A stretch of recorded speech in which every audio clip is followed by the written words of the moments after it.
The stars looked different from Luna Base. Major William Carter noticed this every time he stepped onto the observation deck. Earth hung in the black sky, blue and perfect, while the stars around it seemed colder, more distant than they ever had from his childhood home in Nebraska. Carter ran his hand over his short gray hair and checked his watch. 3 minutes until his briefing with General Allen about the new tank shipments. The M980 behemoths were the pride of the United Earth Defense Force, massive ground vehicles with rail guns that could punch through 3 feet of reinforced concrete. Not that anyone expected to need such firepower. Earth had been peaceful for nearly 2 decades. "Sir," a young lieutenant said, hurrying up to him, "you're needed in command immediately." Carter noticed the fear in the man's eyes. "What's happened, Peterson?" "Energy signatures, sir, near Saturn, like nothing we've ever seen before." By the time Carter reached command, the room was buzzing with activity. Screens showed strange readings from the outer system monitoring posts. General Diane Allen stood at the central console, her face tight with concern. "Carter," she said, nodding to him. "Glad you're here. We've got visitors." The main screen showed what looked like ripples in space, distortions that twisted light around them. Then suddenly they appeared. Ships, if you could call them that.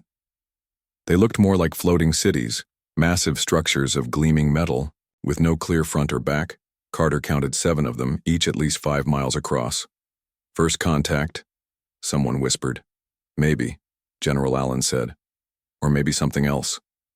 Within hours, Earth's governments had scrambled into emergency sessions. The United Nations Security Council declared a global state of alert, but urged calm. Attempts at communication with the alien vessels proved unsuccessful. Carter found himself reassigned from Tank Division Commander to Emergency Response Coordinator.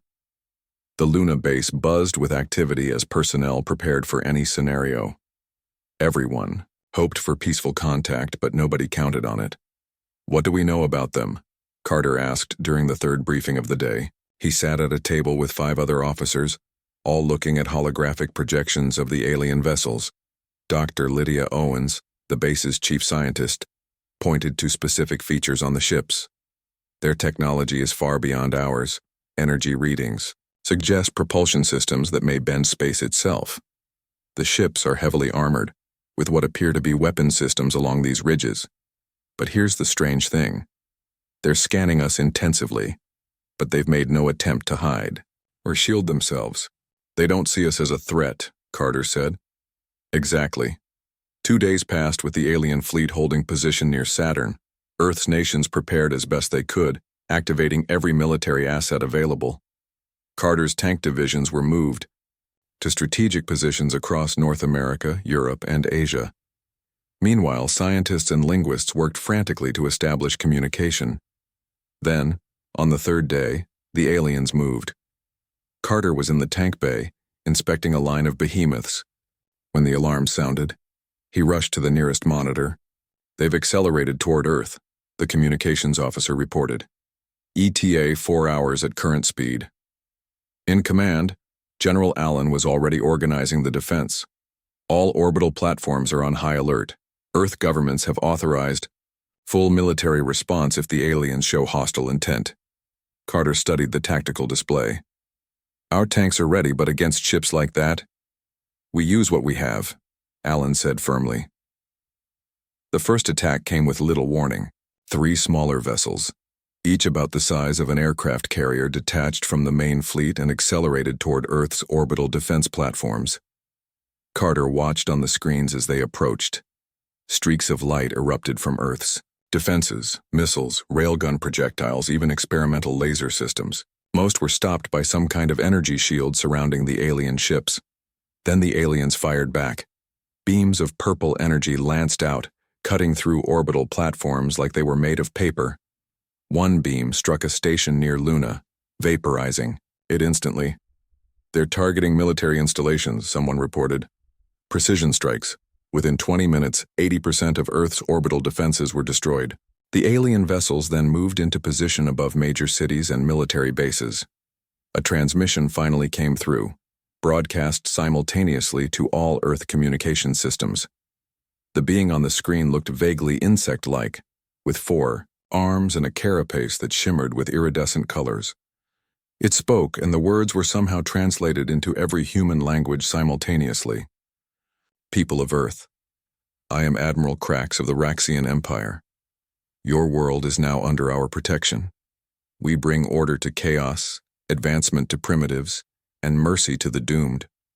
Your resistance has been noted and dismissed.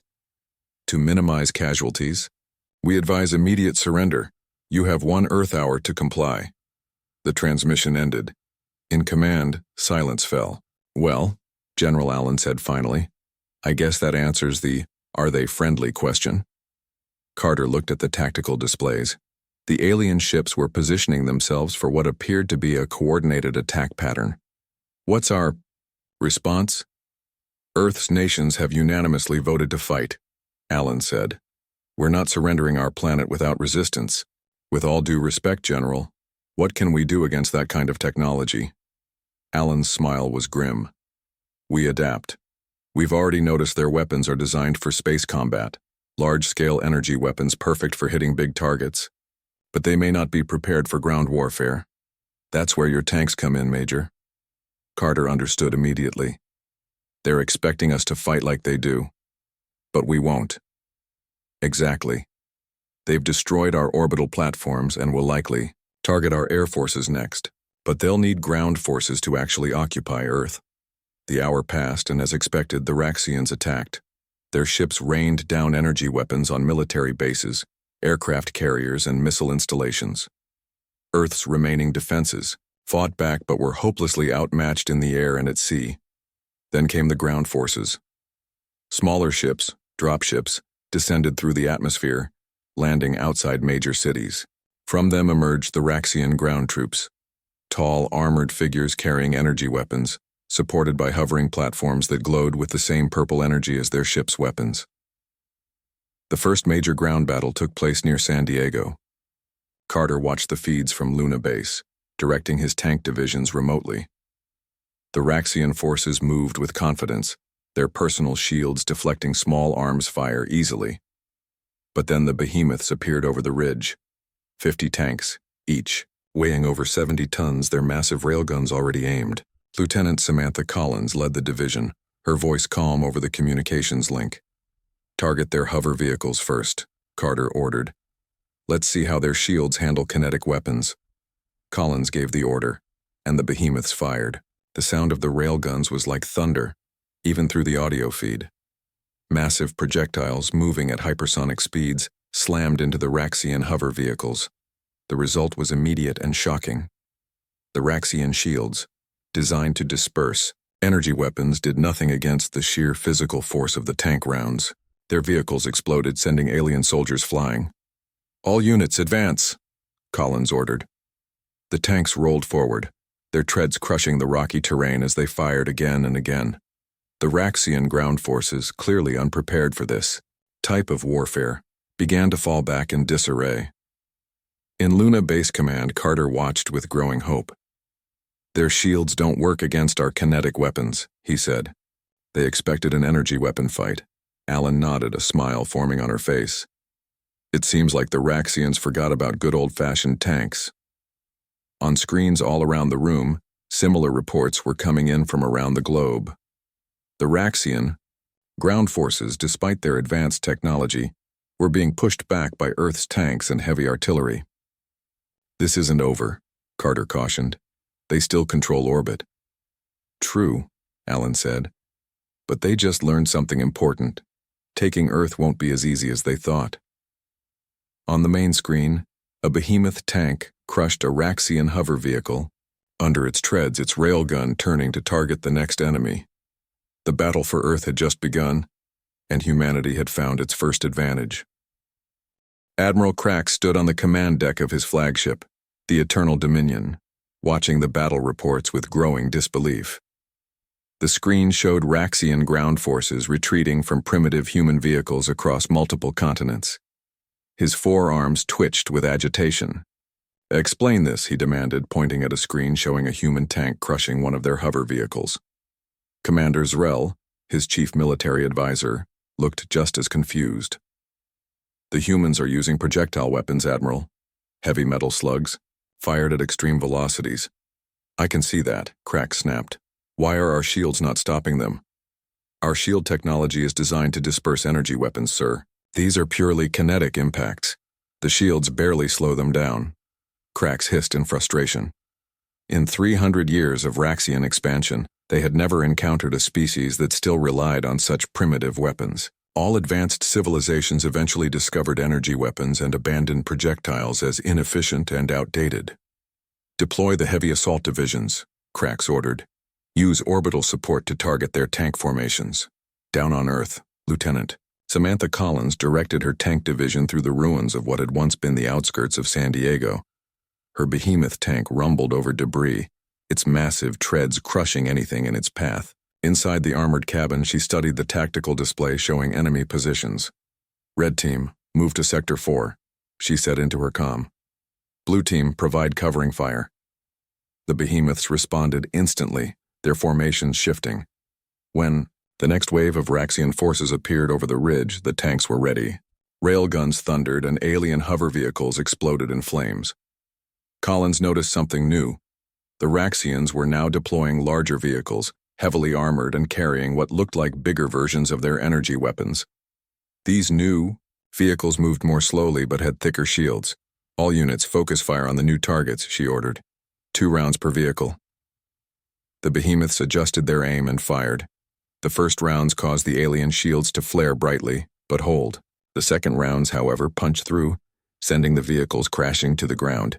They're adapting, her gunner said. But not fast enough. In orbit, Admiral Cracks received the reports of the second wave's failure with cold fury. He turned to his tactical officers. Target their tank formations with orbital strikes, he ordered. Vaporize them. Commander Zrel looked concerned. Sir, the Emperor's instructions were to minimize planetary damage. These strikes could cause significant collateral damage. I'm aware of the Emperor's wishes, Cracks said. Target open areas only, away from their population centers. The order went out. From orbit, Raxian warships aimed their main weapons at Earth's surface, specifically at the tank formations that had been causing so much trouble. Beams of purple energy lanced down through the atmosphere. At Luna Base, Major Carter watched in horror as the energy weapons struck Earth's surface. Even from orbit, he could see the massive explosions. Casualties? He asked. The communications officer checked the incoming reports.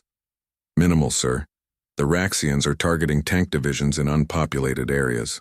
Lieutenant Collins' division was hit, but they had advance warning from our satellite network and scattered. 3 tanks lost, the rest are repositioning. Carter nodded with relief. They're being careful. They don't want to damage the planet too much.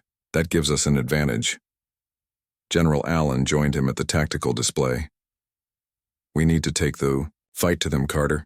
We can't win a defensive war forever. I agree. But how do we get to their ships? Allen smiled slightly. We've been working on something. Come with me.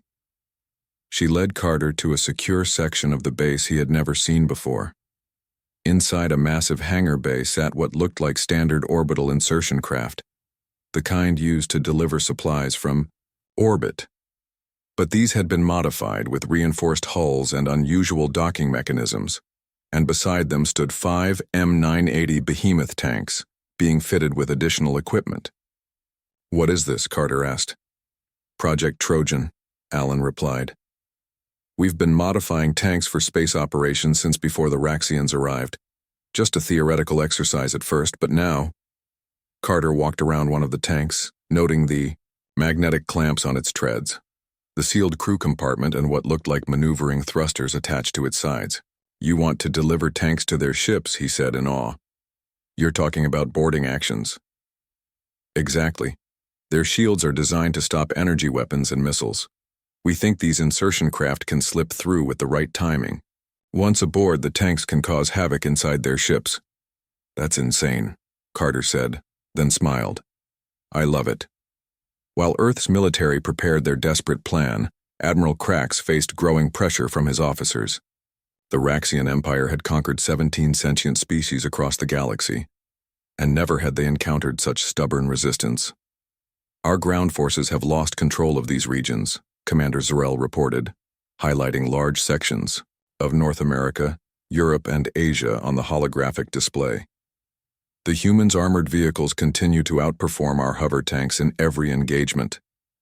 What about our heavy assault divisions? Krax demanded. Ineffective, sir. Their railguns eventually penetrate even our reinforced shields. And the humans are using unusual tactics, hiding their tanks in urban environments where we cannot target them from orbit without violating the Emperor's directive against civilian casualties. Another officer spoke up. Sir, perhaps we should request reinforcements from the home fleet. Krax's pride stung at the suggestion. His fleet of 7 world ships was supposed to be more than enough to subdue a pre-FTL civilization. Requesting reinforcements would be admitting failure. No, he said firmly. We will adapt. Prepare our Devastator infantry for mass deployment. They will hunt down these tanks directly. On Earth, Lieutenant Collins received new orders. Her tank division, along with 4 others from around the globe, was being pulled back from the front lines. We're being reassigned? She asked Major Carter via comlink. Special mission, Carter replied. Report to the Salt Lake Underground facility. Full details upon arrival. 2 days later, Collins stood in a briefing room deep beneath the Utah desert, along with 20 other tank commanders. Major Carter himself stood at the front of the room, alongside a woman Collins recognized as General Diane Allen. What I'm about to tell you is our best chance at winning this war, Carter began. The Raxians control orbit, which means they can hit almost any target on Earth's surface. But they have a weakness. They never expected to face an enemy inside their own ships. He activated a holographic display showing one of the massive Raxian vessels. We've analyzed their shield patterns and found they have regular fluctuations, microsecond gaps that occur during weapon discharge. We've modified 5 insertion craft to exploit these gaps, each carrying a single behemoth tank. Collins and the other commanders exchanged looks of disbelief. You want us to drive tanks inside alien spaceships? One of them asked. Exactly, General Allen said. Your tanks have been modified for vacuum operations. Once aboard, your mission is to target critical systems, engines, weapons, command centers. The Raxians have no internal defenses designed to stop vehicles of your size and power. Collins raised her hand. When do we leave? Tomorrow, Carter said. You'll be divided into 5 teams. Lieutenant Collins, you'll be leading Alpha Team against their flagship. As the briefing continued, Collins felt a mix of fear and determination. The plan was crazy, possibly suicidal, but she understood the logic. The Raxians expected resistance from ships, missiles, or infantry, not tanks. In orbit, Admiral Krax was preparing the next phase of the ground invasion when an officer interrupted him. Sir, our sensors are detecting unusual launches from the dark side of their moon. 5 small craft accelerating toward our position. Krax examined the data. Primitive insertion craft, likely carrying troops for a boarding attempt. He almost laughed at the absurdity. Let them come, they'll never penetrate our shields. He turned to Commander Zarel. Prepare boarding defense teams, though I doubt they'll be needed. These humans are becoming desperate. What the Raxian admiral didn't know was that Earth's desperation had led to innovation, and the greatest shock of the war was about to unfold inside his own flagship. Lieutenant Samantha Collins felt the insertion craft shake violently as it approached the massive Raxian flagship. Through the small viewport, she could see the alien vessel growing larger, a city-sized structure of gleaming metal that seemed to swallow the stars behind it.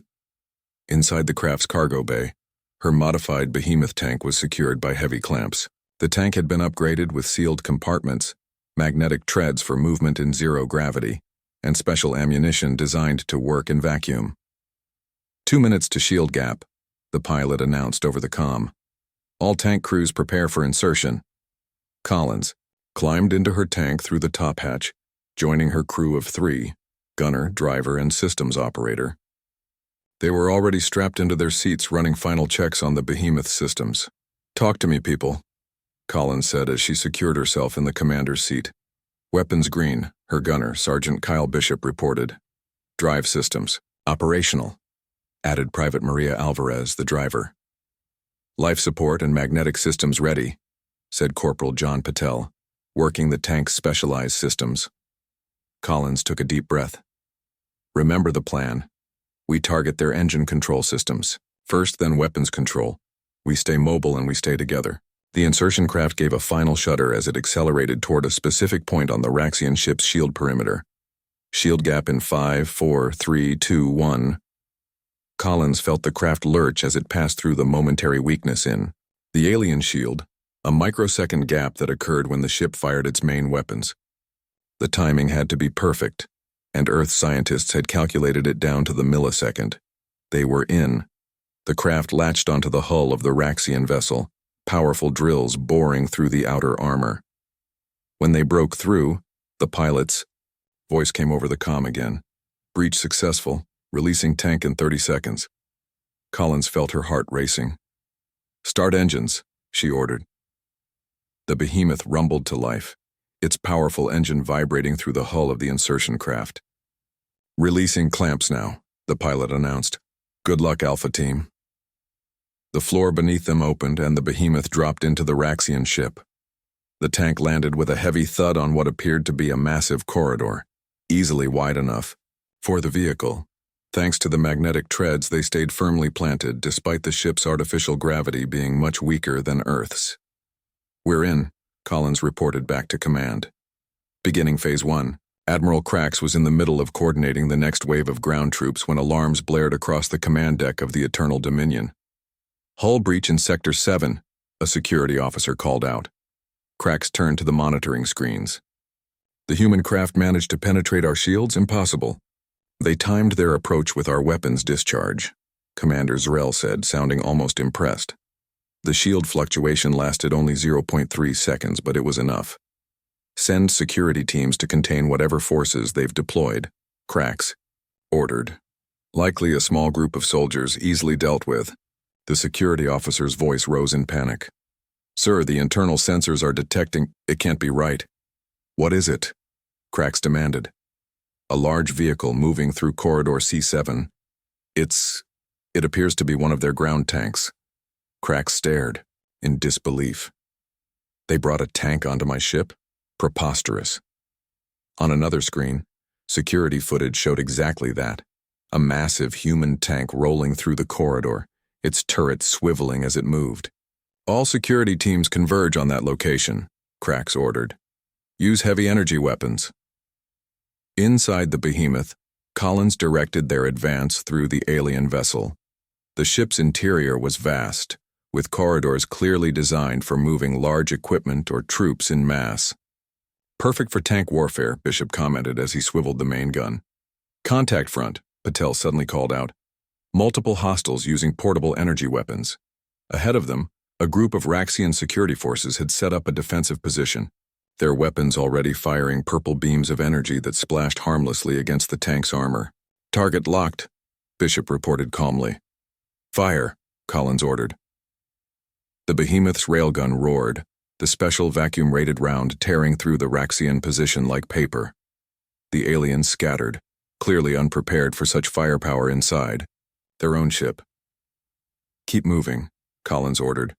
Follow the emission trail to the engine control center. Alvarez guided the tank deeper into the ship, following the pulsing energy conduits visible along the walls. Meanwhile, on their tactical display, Collins could see the other 4 human tanks had also successfully breached the Raxian vessels and were executing their own missions. Admiral Krax watched in growing horror as the security feeds showed the human tank destroying internal defenses with ease. Worse, reports were coming in of similar breaches on 4 other ships in his fleet. Our internal weapons are ineffective against their armor, Commander Zrel reported. The tank is approaching the main engine control sector. Seal all bulkheads, Krax ordered. Contain it. Massive doors began closing throughout the ship, designed to seal off sections in case of decompression or other emergencies. Collins saw the bulkhead ahead beginning to close. Ram it, she ordered. Alvarez gunned the behemoth's engine, and the U-70-ton war machine slammed into the closing door. The impact was tremendous, but the tank's reinforced prow crumpled the alien metal, jamming the door half closed. Push through! Collins urged. The tank ground forward, metal screaming against metal as they forced their way through the gap. Once clear, Bishop fired the main gun at the door's control systems, ensuring it couldn't be closed again. "We're in the main engineering sector," Patel announced. "Engine control should be 200 meters ahead." They proceeded more cautiously now, aware that the Raxians would have concentrated their defenses around such a critical system. Sure enough, they soon encountered a more substantial Raxian force, including several soldiers carrying what appeared to be much larger energy weapons. "Those might actually hurt us," Collins noted.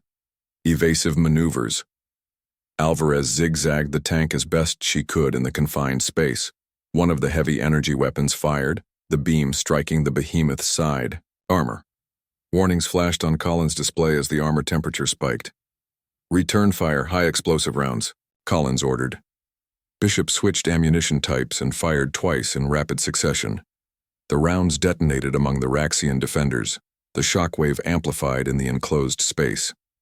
When the smoke cleared, the way ahead was open. "Engine control, dead ahead," Patel confirmed. The behemoth crashed through the final doorway into a vast chamber filled with pulsing equipment and glowing energy conduits. Raxian technicians scattered in panic at the sight of the human tank. "Target those control panels," Collins ordered, pointing to what appeared to be the main console. Bishop fired precisely, and the control systems exploded in a shower of sparks. Almost immediately, they felt the ship shudder around them. "Engine output dropping," Patel reported, reading the electromagnetic signals. "They're losing power." On the command deck, Admiral Krax gripped the railing as the ship trembled beneath him. "Main engines destabilizing," an officer reported. "We're losing propulsion control." "How can this be happening?"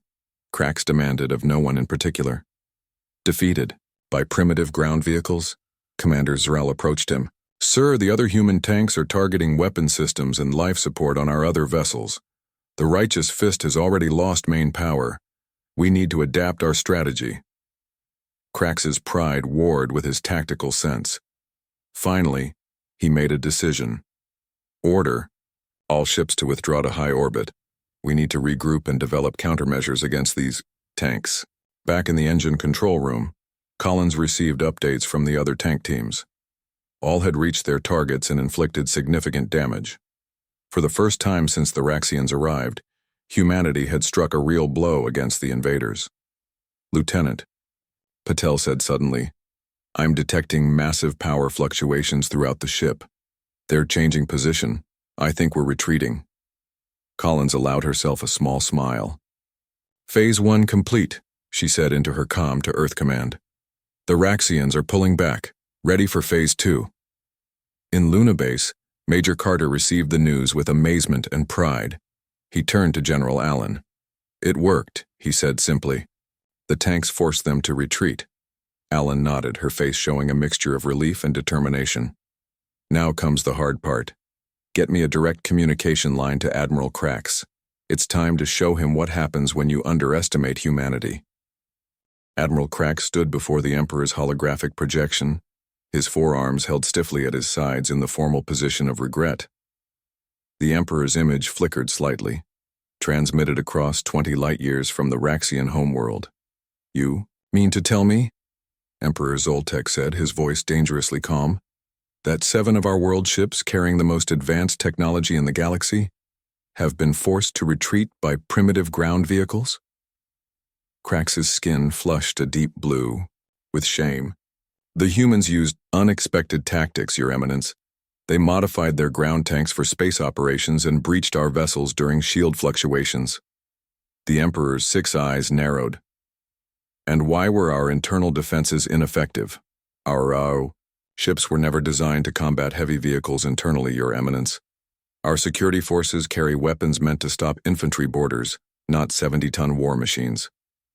The Emperor was silent for a long moment. Then, surprisingly, he made the gesture of intrigued respect, touching his upper right arm to his central eye. "These humans are more resourceful than we anticipated. They found a weakness we did not know existed." The Emperor leaned forward. "You will not glass their world, Admiral. These humans may be primitive, but they are innovative. I want them studied, not exterminated. As you command, Your Eminence, Crack said, relieved not to be immediately executed for his failure. What are your orders? Capture one of their tanks, learn how it works, then develop countermeasures. On Earth, Major William Carter and General Diane Allen prepared for negotiations with the Raxian commander. The alien fleet had withdrawn to high orbit, out of range of the insertion craft, but remained a looming threat. They'll want to face, Allen said as they walked toward the communications center in Luna Base. Offer them a way to retreat without admitting total defeat. Carter nodded. But we need guarantees they won't return with an even bigger fleet. When they reached the comm center, technicians had established a link to the Raxian flagship. Admiral Crax's alien face appeared on the main screen, his expression unreadable to human eyes. This is General Diane Allen of the United Earth Defense Force, Allen began. You asked for our surrender before, now we ask for yours. Crax made a sound that might have been a laugh. Your tactics were impressive, General. But do not mistake tactical surprise for strategic victory. My fleet could still reduce your cities to ash from our current position. And we could send more tanks to your ships, Carter interjected. Your internal defenses can't stop them. You'd win eventually, but at what cost? Crax seemed to consider this. I propose a temporary ceasefire. 3 of your planetary rotations. Allen and Carter exchanged glances. For what purpose? Allen asked. An exchange, Crax said. One of your tank vehicles and its crew delivered to my ship for study. In return, I will share knowledge of faster-than-light travel with your species. Carter frowned. You want us to hand over our most effective weapon? Consider it a cultural exchange, Crax said smoothly. Your people get the stars. We get to understand how a pre-FTL civilization managed to damage 7 Raxian world ships. After the communication ended, Carter turned to Allen. It's a trap. Of course it is, Allen agreed, but also an opportunity. Lieutenant Collins has been requesting permission to try something even more audacious than the first attack. She pressed a button on the console, and Collins' face appeared on a secondary screen. The lieutenant was still aboard the behemoth tank inside the Raxian flagship, where her team had established a secure position in the engine room. Lieutenant, the Raxians are requesting one of our tanks for study, Allen said. We're going to give them what they want, with a few surprises. Collins smiled. I was hoping you'd say that, ma'am. For the next 48 hours, Earth's best engineers worked around the clock.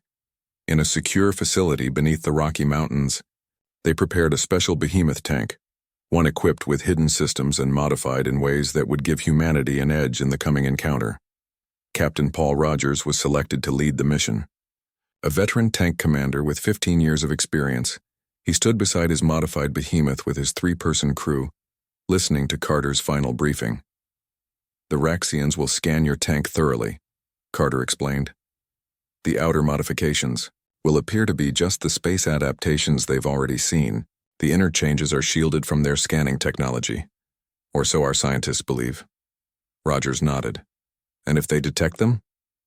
Then you use the tank's main gun to fight your way out, Carter said grimly. Lieutenant Collins and her team are still aboard the flagship. They'll provide backup if needed. The exchange was set to take place in neutral space halfway between Luna and the Raxian fleet. The human tank would be transported by a standard insertion craft, then transferred to a Raxian shuttle. As Rogers and his crew prepared for departure, the captain took one last look at Earth through the launch bay window. The blue planet hung in space, seemingly peaceful despite the alien fleet threatening it. We won't let them have it, he said quietly to himself. The insertion craft launched smoothly from Luna Base, carrying its precious cargo. As they approached the meeting point, Rogers could see the Raxian shuttle waiting. A sleek, purple-hued vessel much smaller than the massive world ships but still 3 times the size of the human craft. Approaching transfer point, the pilot announced. Raxian shuttle is signaling ready to receive. Rogers and his crew took their positions inside the behemoth. The tank had been modified with additional sensor equipment hidden within its armor. Plates, equipment designed to gather as much data as possible about Raxian technology. The insertion craft's cargo bay opened to space, and magnetic tractors from the Raxian shuttle gently pulled the tank across the void. Rogers felt a moment of vulnerability as the tank floated between the two vessels, but soon they were safely aboard the alien shuttle. Gravity returned as they entered the Raxian ship's field, and the behemoth settled onto the deck with a solid thunk. Rogers activated the tank's external cameras, watching as Raxian technicians approached, their alien forms moving with a strange grace in the lower gravity. "Remember," Rogers told his crew, "we're here to observe and record. Use the passive, systems only unless we're compromised." The journey to the flagship took only minutes. When the shuttle docked, the tank was moved by hover platforms into a large examination chamber. Admiral Krax himself was waiting, along with what appeared to be a team of Raxian scientists. "Fascinating," one of the aliens said, approaching the tank. "Such primitive materials, yet effectively combined." The Raxians began their examination, using scanning devices that washed the tank in various colored lights. Rogers and his crew remained silent inside, recording everything through the tank's hidden sensors. "Their technology is bizarre," the gunner whispered. "Energy-based everything. No wonder they weren't prepared for kinetic weapons." Meanwhile, elsewhere on the flagship, Lieutenant Collins and her team were on the move. Using the schematics they had mapped during their initial assault, they navigated toward the examination chamber through maintenance tunnels. "Admiral," one of the Raxian scientists suddenly said, "I'm detecting unusual energy patterns within the tank's armor."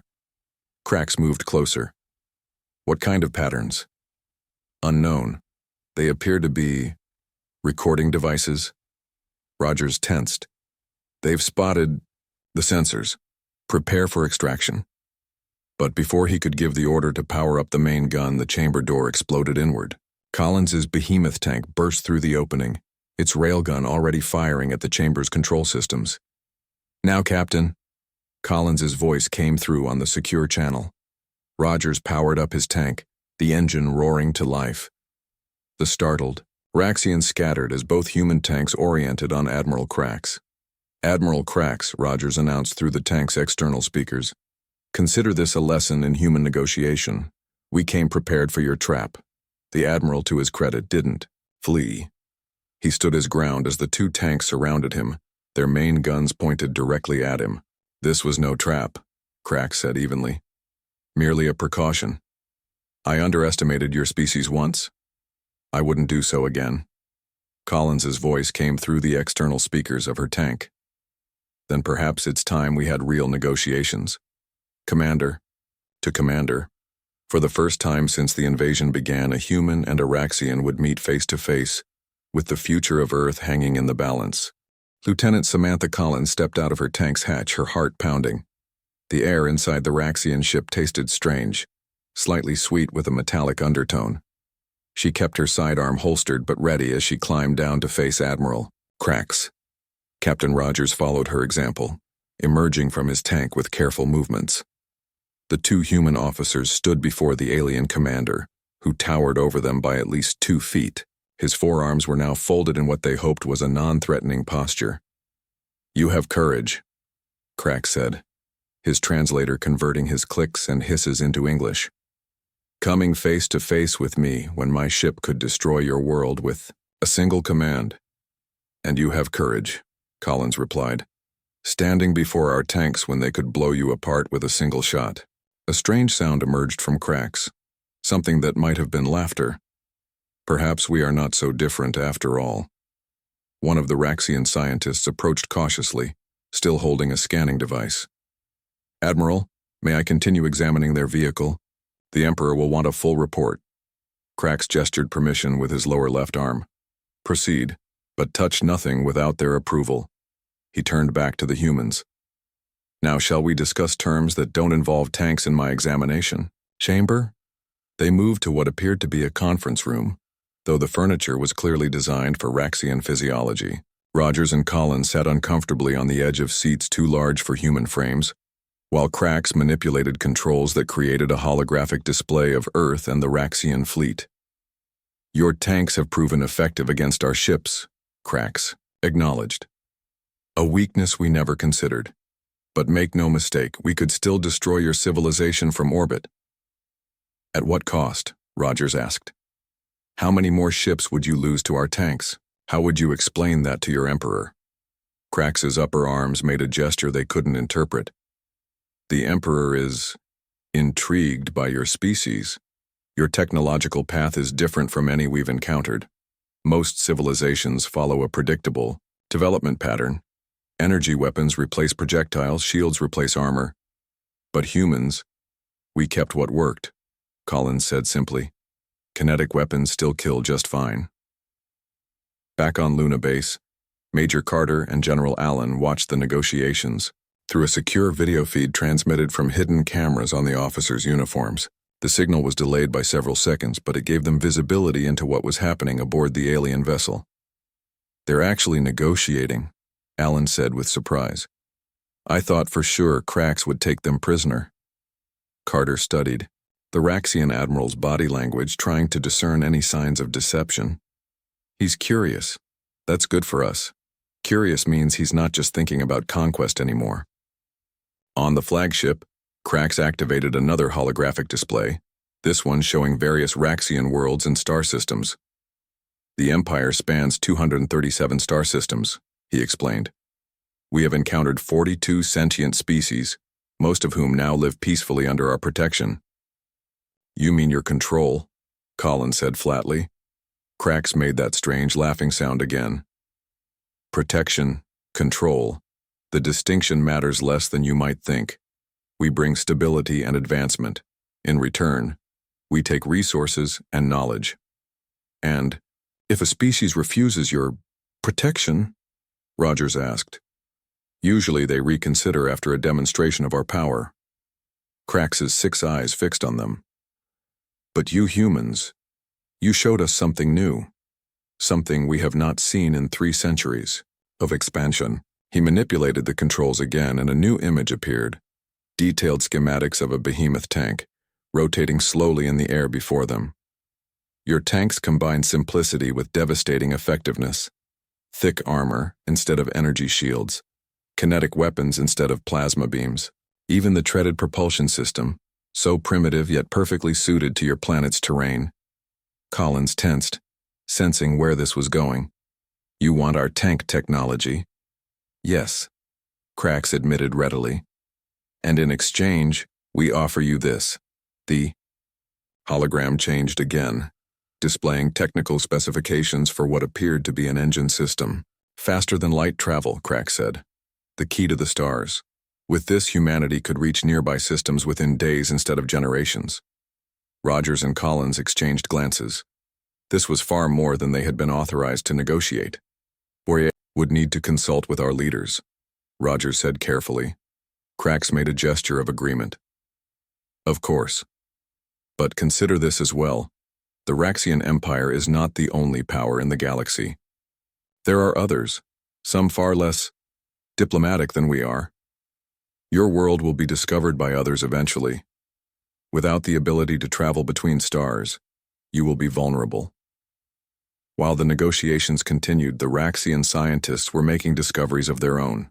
The chief researcher approached Admiral Krax, interrupting the meeting with obvious urgency. Admiral, you must see this, he said, projecting new data onto the holographic display. We've analyzed their tank's armor composition.